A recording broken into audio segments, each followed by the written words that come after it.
Back in 1893, Edvard Munch, the Norwegian artist, gave the world that famous painting, The Scream.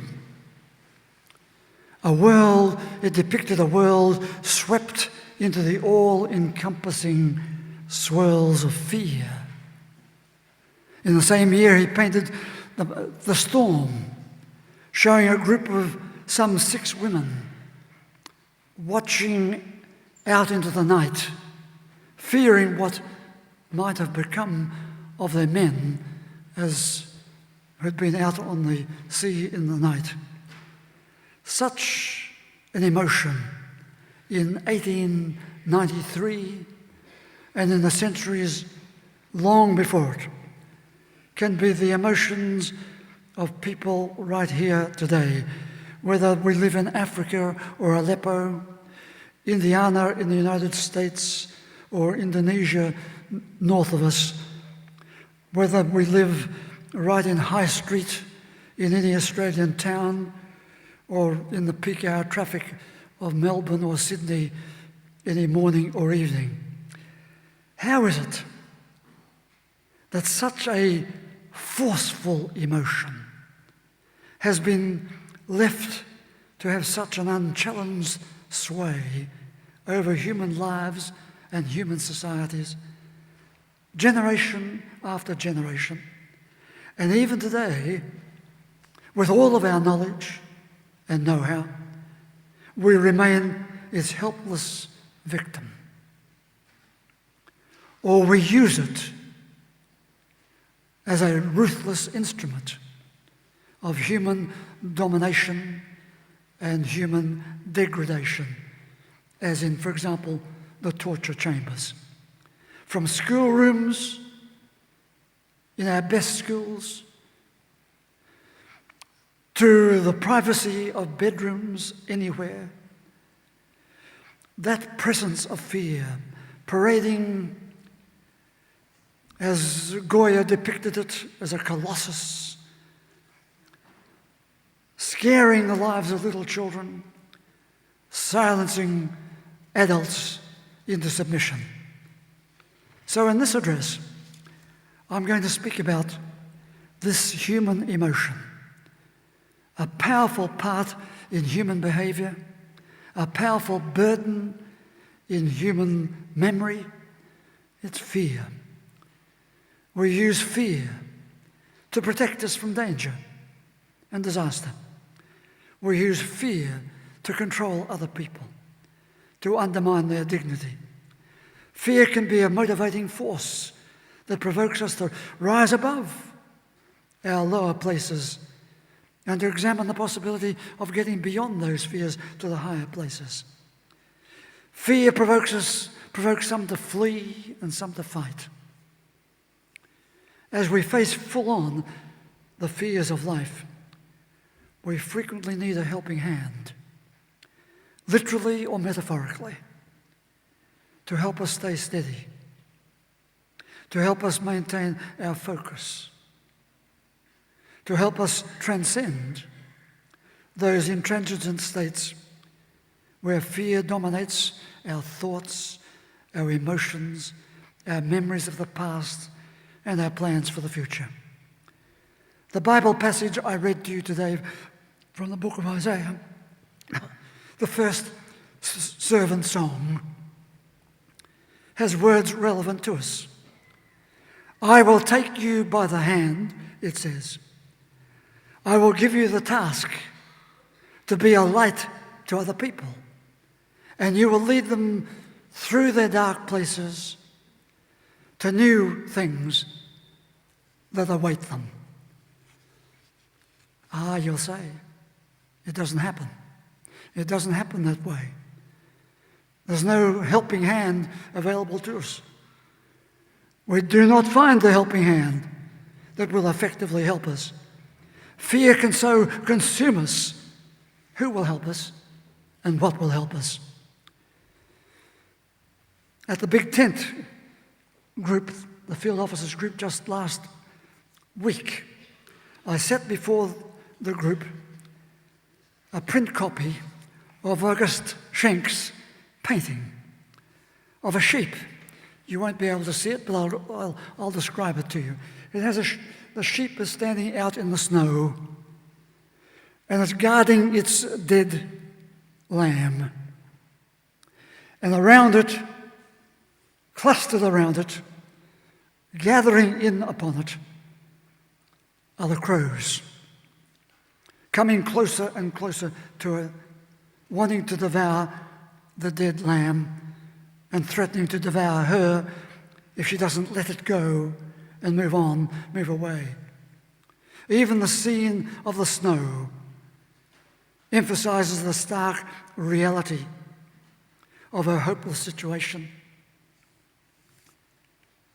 and the situation that frequently faces all of us, our mortality. The crows wait, as if knowing the power of fear will beat her. In the big tent group, we hear stories of little kids colliding with such fear, various fears, the fears of other kids, the fear of adults, the fear of life out there. Fear is so early injected or just there in life. And it will take different forms for all of us as we grow into old age. Yes, as the poem for the sculpture says, from the cradle to our dying days. So as I sought through my bookshelves, I came across this little book that Wal Berryman, one of our members here, gave me 18 years ago. And on one of the poems by an international poet called Shu Hung is called Waiting for the Day. His sons and his daughters have no words for him. So the old man sits by a dejected corner, staring at his own shriveled skin and wondering where the spirit has gone. What good is that fear that is glutting the days before him? Fear gluts our days and our dignity unless we find some ways to stem the flow of the swirl of those fears and maybe even transcend them. Our daily life may not see the gathered crows of the fears of everyone, but there they are, the fears of other people, the fear of sad and angry memories, the fear of old age, the fear that illness will come upon us, disease, the fear of what might happen. Not long after I graduated, way back, I was an assistant at a church in Scotland.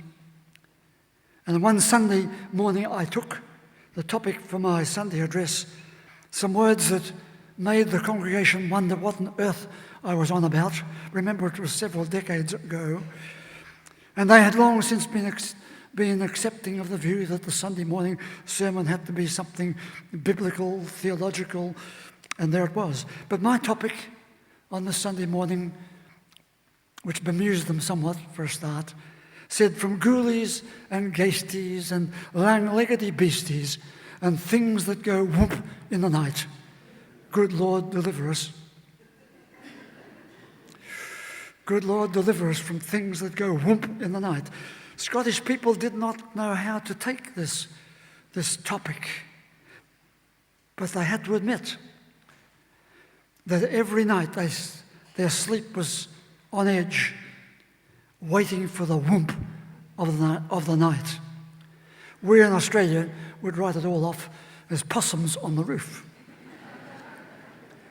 But the fear is always there in the night. Something will happen in the night that will undermine our confidence, that will challenge our capacity to cope with that fear. Is it the fear in our head, Is it the fear from something in the past? Is it the fear that something just might happen to us?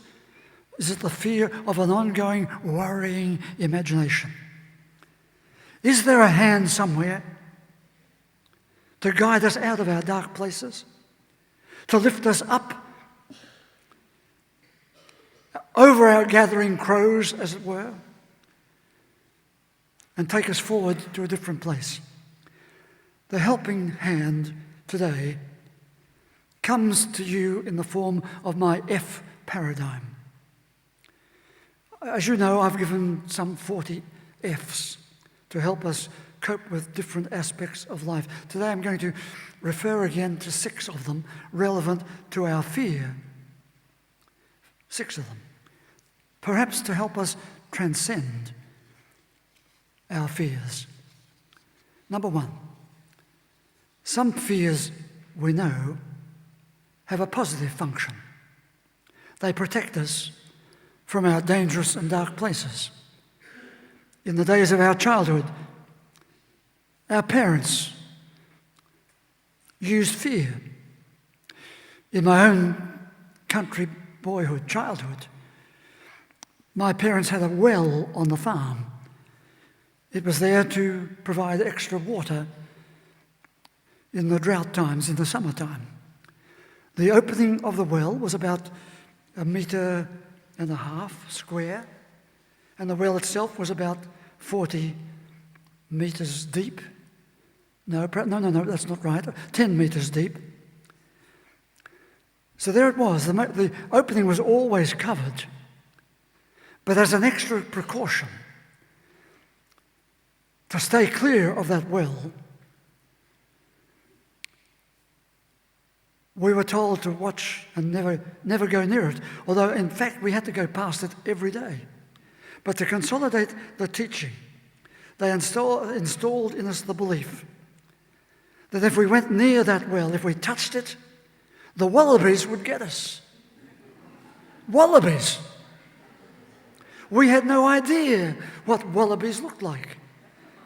But we knew that they must be hideously dangerous. So though we had to pass this well every day, as soon as we approached it, we got ready to make a run for it, just in case the wallabies came out and got us. Now, despite the fact that this fear was entirely fictitious, there never were any wallabies, of course. But the fear performed the function of protecting us from our overactive and perhaps dangerous curiosity. Wallabies, in fact, are themselves frightened little creatures, full of fear of human beings. But we see ourselves in so many places where fear has played out and will always play out its protective function. Of course, there is the rider to be placed on this.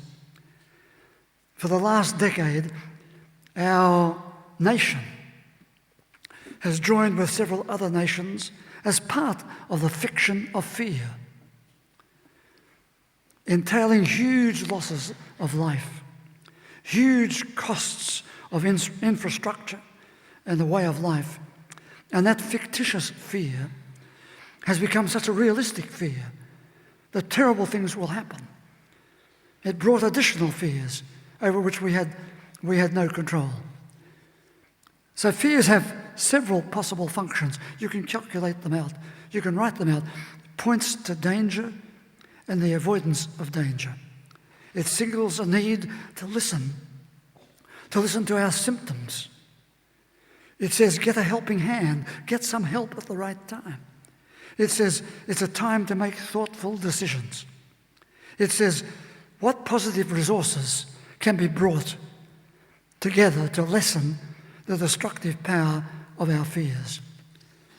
Fear has many faces, we know it. And so, as a student of psychoanalysis way back, we were open to some 200 fears and phobias. We had to know what they stood for. Could we treat them all? Of course we couldn't.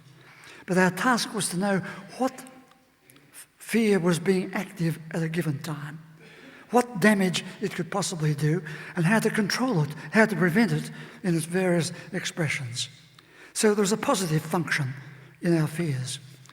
The second F, the fears can be like a pack of hounds, let off their leash first thing in the morning. Have you seen it? You let the dogs off, and they run in all directions with great excitement in all places. Off they run. Sometimes to do damage, sometimes just to be excited.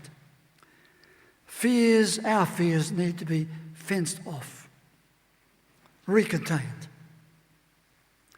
We see it very clearly in that power of fear which is called might. Something terrible might happen. Has it ever happened? No, it has never happened, but it might happen. So we become the victim of the might of fear. Is it any wonder, therefore, that it quickly leads us on to fear draining us of our best energy? So we need to turn that around and say, is it possible to flourish even though our fears gather around us? Is it possible for that sheep to reclaim some life somewhere and flourish again even though the lamb is dead? Flourishing is to transcend our drained state, to refocus on finding a forwards footing.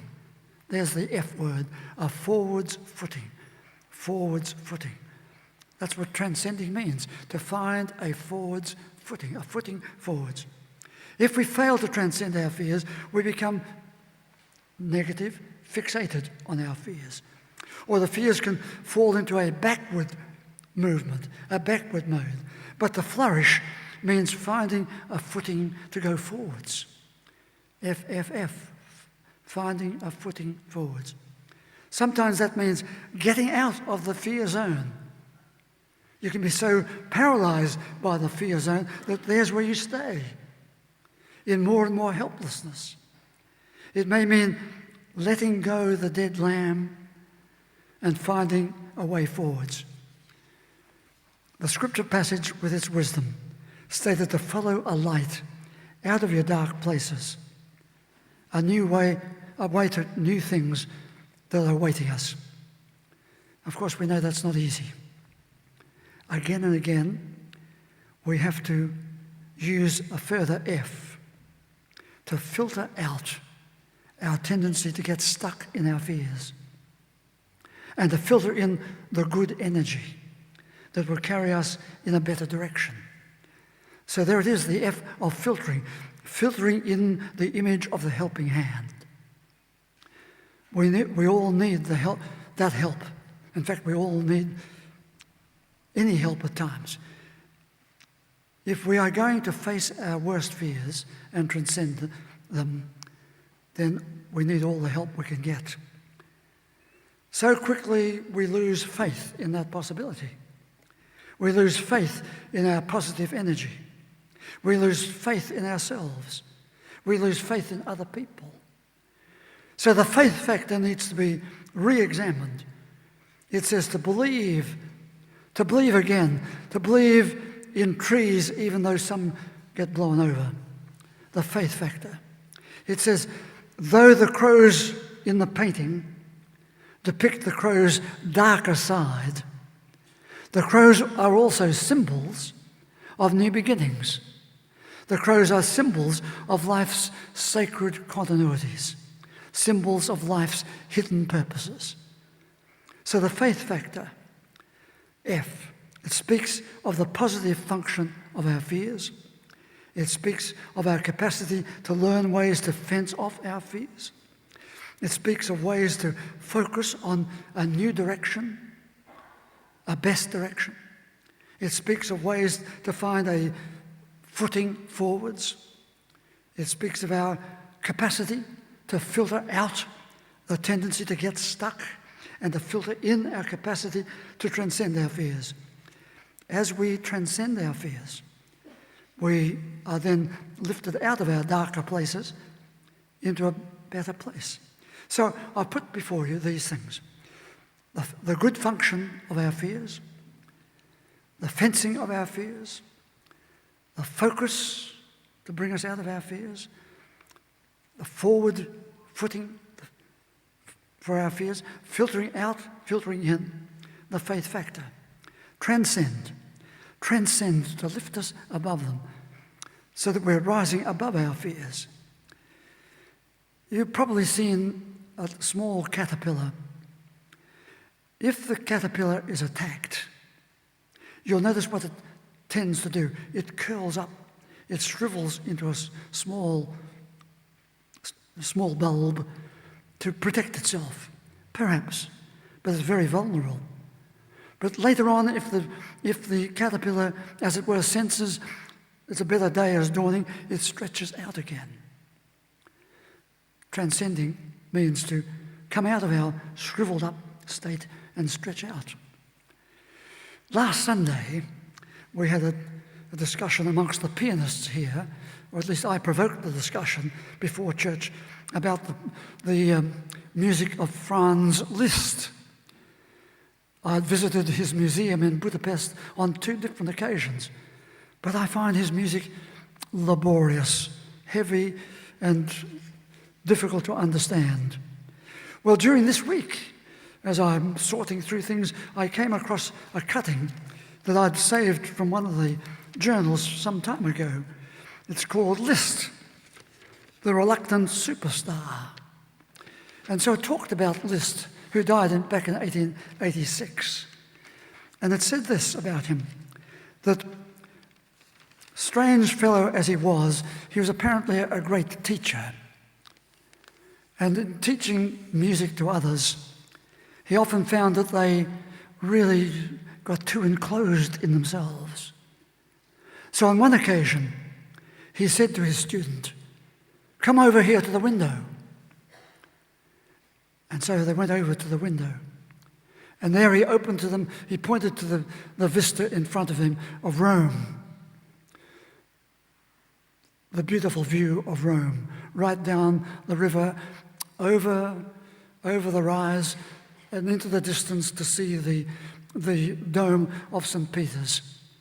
And he said, "Look at that. Play that. Play that," he said. So easily we forget, you see, that we become so enclosed with our fears that we forget to play that bigger view.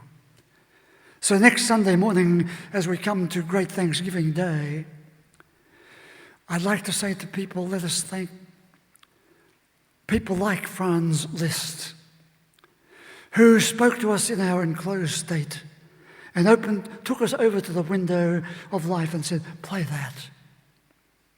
Yes, play that. Play it again. Play that." Would you please stand?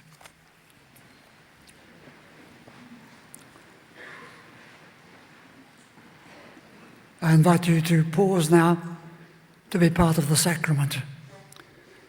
The sacrament has been given to us through the ages. We are part of it. This sacrament, just bread and wine, but it can open us out to a larger faith, a larger view, a larger way to live.